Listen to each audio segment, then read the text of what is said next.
A ver, pensemos en algo. Hay cosas en el mundo que son súper sencillas. Preguntamos qué temperatura hace y la respuesta es 25 grados. Y ya, no hay más que decir. Pero ¿qué pasa si nos dicen que hay que caminar 5 kilómetros? Inmediatamente se nos viene a la cabeza la pregunta, ajá, pero ¿hacia dónde? Esa pequeña pregunta lo cambia todo. Y es la razón por la que a veces los números solos no son suficientes. Hoy vamos a meternos de lleno en el fascinante mundo de los vectores.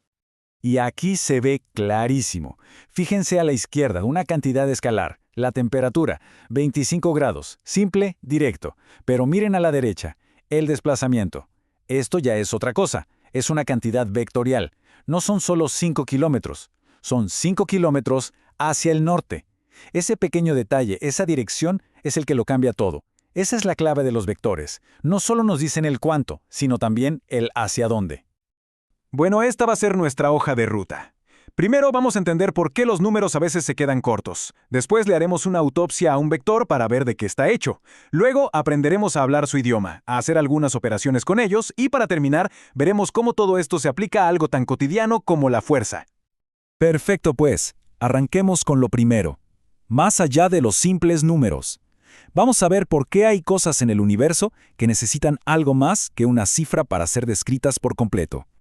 Esta idea es fundamental. Pensemos en el tiempo o en la masa. Se definen con un solo número y listo.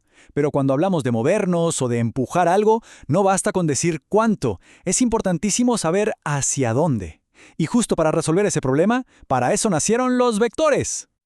Ok, ya entendimos el por qué los necesitamos. Ahora vamos a ver qué son exactamente. Es hora de meternos a fondo en la anatomía de un vector, de desarmarlo para entender sus partes.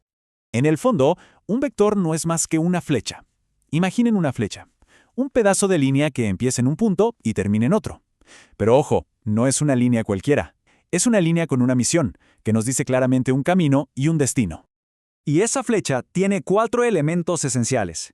Primero, la magnitud, básicamente, ¿qué tan larga es la flecha? Segundo, la dirección, que es la línea recta sobre la que se encuentra, como una carretera.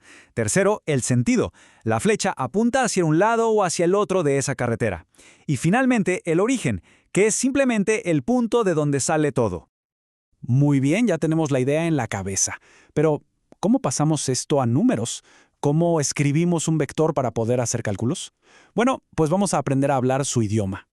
La forma más común es usando sus componentes, como si fueran las coordenadas de un mapa. Por ejemplo, el vector v igual a 3,4. Esto en realidad es una instrucción muy simple. Nos está diciendo, muévete 3 pasos en horizontal y luego 4 pasos en vertical. Y ya está, así de fácil. Y aquí es donde la cosa se pone interesante.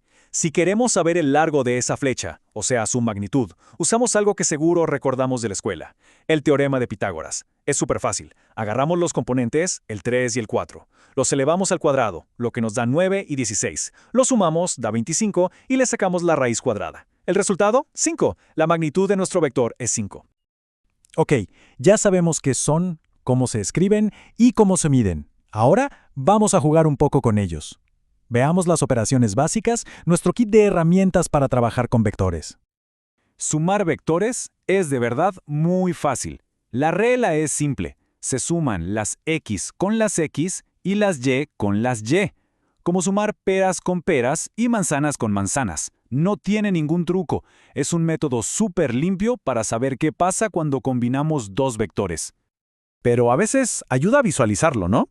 Para eso hay 2 métodos gráficos. Con la regla del paralelogramo, ponemos los 2 vectores naciendo del mismo punto. Dibujamos una especie de caja y la diagonal que la cruza, esa es la suma. Y con la del polígono, es como seguir un caminito. Ponemos un vector donde termina el otro. Y la suma es la línea recta que une el inicio del primero con el final del último. ¿Y qué pasa si multiplicamos un vector por un número común y corriente, por un escalar? Pues esta tabla lo resume perfecto. Si el número es mayor que 1, el vector se hace más largo, se estira. Si está entre 0 y 1, se encoge. Si el número es negativo, el vector se da la vuelta y apunta para el otro lado. Y si lo multiplicamos por 0, bueno, pues el vector desaparece, se convierte en un punto. Bueno, ya basta de teoría. Es hora de ver cómo todo esto cobra vida en el mundo real. Y para eso, vamos a analizar un ejemplo que todos, absolutamente todos, conocemos: la fuerza. Esto es algo que hacemos todos los días sin pensarlo. Para mover cualquier cosa aplicamos una fuerza. Pero no es suficiente decir qué tan fuerte empujamos. Es fundamental saber hacia dónde estamos empujando. Porque seamos sinceros, no es lo mismo empujar una caja hacia adelante que intentar empujarla hacia el techo, ¿verdad? Y todo esto nos lleva a una conclusión muy simple pero increíblemente poderosa. La fuerza es un vector. Así, sin más, es una de las aplicaciones más directas y claras de este concepto en nuestro día a día. A ver, vamos a comprobarlo. ¿La fuerza tiene magnitud? Claro, es qué tan fuerte empujamos.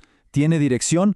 Por supuesto, es la línea en la que actuamos, horizontal, vertical, inclinada. ¿Y tiene sentido? También. Nos dice si estamos empujando o jalando en esa dirección. Encaja a la perfección.